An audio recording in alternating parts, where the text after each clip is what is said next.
আসসালামু আলাইকুম। আজকে বানাবো রমজান উপলক্ষে সবজি পাকোড়া।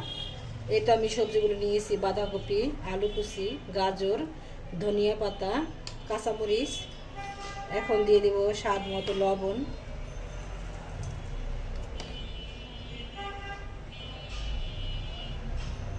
দিয়ে দেব হলুদের গুঁড়ো,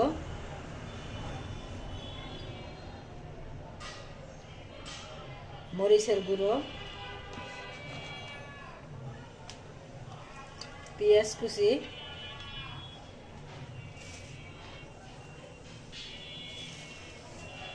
দিয়ে দেব চালের গুঁড়া,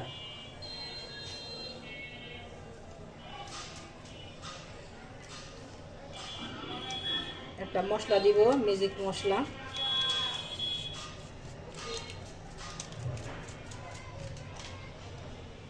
দিয়ে দেব একটা ডিম,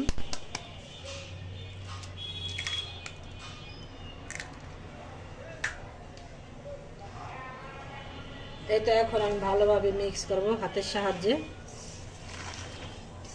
এইভাবে কষলিয়ে নেবেন, কষলাতে কষলাতে সফট হয়ে আসবে, কোনো পানি দিবেন না।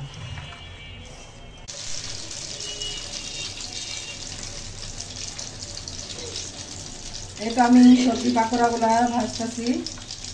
এইভাবে গোল করে বল বানাবেন। একে একে তেলটা গরম হলে সবগুলো দিয়ে দিবেন আস্তে আস্তে। এটা আমার সব পাকোড়াগুলো দেওয়া হয়ে গেছে।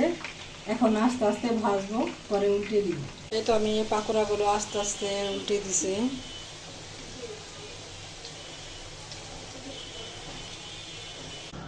এই তো আমার সবজি পাকোড়াগুলো হয়ে গেছে।